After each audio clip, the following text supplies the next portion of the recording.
ప్రధాని నరేంద్ర మోదీ ఇవాళ విశాఖకు వస్తున్నారు. అభివృద్ధిలో ఆంధ్రప్రదేశ్ ను మరో ఎత్తుకు చేర్చుతూ 2 లక్షల కోట్లకు పైగా విలువైన ప్రాజెక్టులకు శ్రీకారం చుట్టనున్నారు. ఏపీలో కూటమి ప్రభుత్వం ఏర్పాటైన తరువాత మోదీ ఏపీకి రావడం ఇదే మొదటిసారి. ప్రధాని వెంట CM Chandrababu, deputy CM Pawan Kalyan కూడా ఈ పర్యటనలో పాల్గొంటున్నారు. ఆంధ్ర విశ్వవిద్యాలయం ఇంజనీరింగ్ కళాశాల మైదానంలో భారీ బహిరంగ సభ ఏర్పాటు చేస్తున్నారు. సాయంత్రం ప్రధాని మోదీ, చంద్రబాబు, పవన్ రోడ్ షో ఉంటుంది.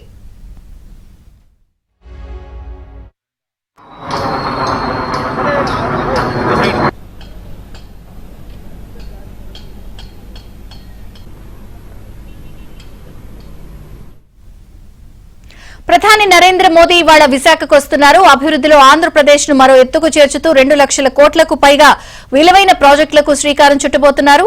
అలాగే 6 ప్రత్యేక లైన్లను కూడా స్టార్ట్ చేసి అవి జాతికి అంకితం చేసే అవకాశం కూడా కనిపిస్తోంది. రోడ్, రైల్వే ప్రాజెక్టులకు సంబంధించి మరింత సమాచారం మా ప్రతినిధి విశాఖ నుంచి నాయుడు అందిస్తారు. నాయుడు, విజయ్ చంద్రిక, ఇప్పుడు మనం ప్రస్తుతం ఆంధ్ర యూనివర్సిటీ ఇంజనీరింగ్ కళాశాలలో ఉన్నాం. ఈరోజు సాయంత్రం 5 గంటల సమయంలో ఇక్కడ ఆల్రెడీ సభ ఒకటి ప్రారంభం కాబోతుంది. దీనికి సంబంధించి ఇప్పటికే కూటమి నేతలంతా కూడా ఏర్పాట్లు చేస్తున్నారు. ఇప్పుడు ఆల్రెడీ మనం చూస్తున్నాము. సో భారీ బహిరంగ సభని ఇక్కడ ఏర్పాటు చేస్తున్న దీన్ని. సో ఈ ప్రాంగణానికి సాయంత్రం 4:45 ఇక్కడ చేరుకుంటారు. చేరుకున్న తర్వాత 4:45 నుంచి సుమారుగా అర్ధగంట పాటు ఒక రోడ్ షో ఉంది. ఆ రోడ్ షో కూడా ఇప్పటికే భారీ ఏర్పాట్లు చేస్తున్నటువంటి పరిస్థితి కనిపిస్తుంది. ఇప్పుడు ఆల్రెడీ ప్రజలు వీళ్ళంతా ఒక్కొక్కరిగా లోపలికి ఆల్రెడీ చేరుకుంటున్నటువంటి దీన్ని మనం ఆల్రెడీ చూడొచ్చు. అయితే లోపలికి వచ్చేటువంటి వాళ్ళందరినీ కూడా ఎందుకంటే గట్టి భద్రత ఏర్పాట్లు చేశారు.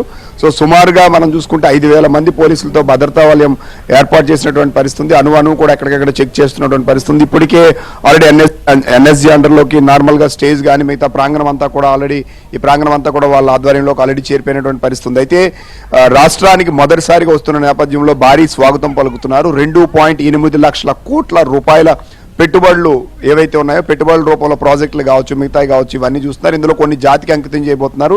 సో మరికొన్ని మనం చూసుకుంటే ఇక్కడ శంకుస్థాపనలు చేయబోతున్నారు. అయితే ఇందులో వచ్చే వాటిలో ఎక్కువగా ఉత్తరాంధ్రకు చెందినటువంటి ప్రాజెక్టులు ఎక్కువగా ఉన్నాయని మనం చెప్పొచ్చు. అనకాపల్లిలో 1.85 లక్షల కోట్ల రూపాయలు విలువైనటువంటి గ్రీన్ హైడ్రోజన్ ప్రాజెక్ట్ని 1500 ఎకరాల్లో అది పూడిమడక ప్రాంతంలో ప్రారంభించడానికి ఇక్కడ శంకుస్థాపన చేయబోతున్నారు. అదే మేజర్ ప్రాజెక్ట్. దాని తర్వాత బల్క్ డ్రగ్ పార్క్ ఒకటి, అది కూడా నక్కపల్లిలో వస్తుంది. అది కూడా ఈ ప్రాంతానికి ఏంటంటే ఉపాధితో పాటుగా ఇప్పటికే ఆల్రెడీ విశాఖపట్నంలో ఏంటంటే సో మెడికల్ హబ్ ఒకటి ఆల్రెడీ ఉంది. ఇప్పుడు ఇది వస్తే ఖచ్చితంగా ఇప్పుడు ఉత్తరాంధ్రలోనే ఖచ్చితంగా ఇది ఒక కీలకమైన ప్రాజెక్టుగా మారబోతుంది. గ్రీన్ హైడ్రోజన్ అనేది భవిష్యత్తు ప్రాజెక్ట్ కాబట్టి ఎంప్లాయ్మెంట్తో పాటుగా ఇన్కమ్ జనరేషన్, భవిష్యత్తు దీనికి ఎక్కువ అవకాశాలు ఉంటాయనే ఉద్దేశంతో దీన్ని కూడా ఇక్కడే లాంచ్ చేస్తున్నటువంటి పరిస్థితి. దీంతో పాటుగా సో రైల్వే ప్రాజెక్టులు కూడా కొన్ని ఆల్రెడీ కంప్లీట్ అయిపోయి అవి ఇక్కడ నుంచి జాతికి అంకితం చేయబోతున్నారు. అలాగే కొన్ని రోడ్డు ప్రాజెక్టులు కూడా ఆల్రెడీ ఇప్పటికే కంప్లీట్ అయిపోయినటువంటి ఉన్నాయి. సో అవి కూడా జాతికి అంకితం చేయబోతున్నటువంటి పరిస్థితి అయితే ఉందనేది మనకి స్పష్టంగా తెలుస్తున్నటువంటి పరిస్థితి కనిపిస్తుంది. మరోవైపు కూటమి నేతలు వీళ్ళంతా కూడా ఎందుకంటే మొదటిసారిగా వస్తున్న నేపథ్యంలో సుమారుగా ఒక 3 లక్షల మంది జన సమీకరణ చేస్తున్నారు.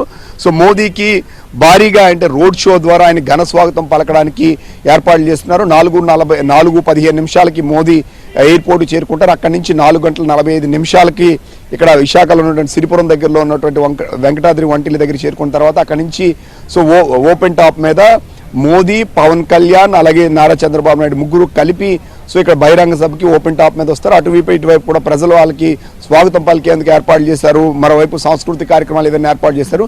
సో మొదటిసారిగా ఒక సభ లోపలికి నేరుగా ఓపెన్ టాప్ లో వెళ్లడంతో పాటు సభ మధ్యలోంచి వాళ్ళు వెళ్తారంటే అటు ఇటు ప్రజలు మిగతా వాళ్ళు వీళ్ళంతా ఉంటారు. ఆ మధ్యలోంచి వీళ్ళు లోపలికి వెళ్లేందుకు కూడా ఇక్కడ ఏర్పాట్లు చేసినటువంటి పరిస్థితి.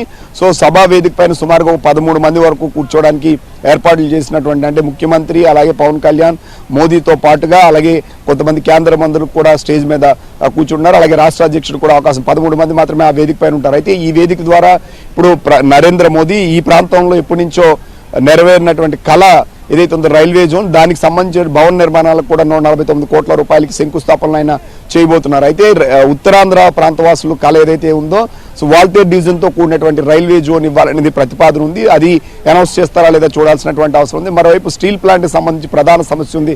సో దానిపైన కూడా ఎందుకంటే కూటమి నేతలు గతంలో హామీలు ఇచ్చారు. సో అవి ఈ వేదికగా అమలు చేయాలి, చెప్పాలని కూడా ఈ ప్రాంతవాసులు, మిగతా కార్మిక సంఘాల నేతలు, వామపక్షాలు వీళ్ళంతా కోరుతున్నటువంటి పరిస్థితి. వీటిపైన కీలకంగా ఆయన ప్రకటన చేస్తారా లేదని చూడాలి. కానీ ఇప్పుడు పెట్టేటువంటి 2.8 లక్షల కోట్ల రూపాయలు భవిష్యత్తులో ఎంప్లాయ్మెంట్ తో పాటుగా ఆర్థిక అభివృద్ధికి ఎంతగానో దోహదపడతాయని చెప్తున్నారు. మరోవైపు ఎందుకంటే ఒక స్టేట్కి ఇంత భారీ రూపంలో ప్రాజెక్టుల రూపంలో కానీ వీటి రూపంలో ప్రారంభించడం ఇదే మొదటిదని కూడా ఇక్కడ ఉన్నటువంటి కూటమి నేతలు కానీ వీళ్ళంతా చెప్తున్నటువంటి పరిస్థితి అయితే కనిపిస్తుంది. సో ఇప్పటికీ ఆల్రెడీ 12:30 సమయానికి ఆల్రెడీ పవన్ కళ్యాణ్ విశాఖ చేరుకుంటారు. మధ్యాహ్నం 3 గంటలకి చంద్రబాబు నాయుడు చేరుకుంటారు. సో 4 గంటలకు ఆల్రెడీ మోదీ చేరుకుంటే ఆయన స్వాగతం పలికి అక్కడి నుంచి తీసుకురావడానికి ఏర్పాట్లు అయితే పూర్తి స్థాయిలో చేశారని చెప్పొచ్చు. భద్రత కూడా చాలా కట్టుదిట్టమైన భద్రత. సో అంచెంచుగా ప్రతి ఇంచు కూడా భద్రతా ఏర్పాట్లు అనేది మాత్రం చాలా పటిష్టంగా ఏర్పాటు చేసినటువంటి పరిస్థితి అయితే కనిపిస్తుంది. విజయచంద్రిక. Thank you Naidu.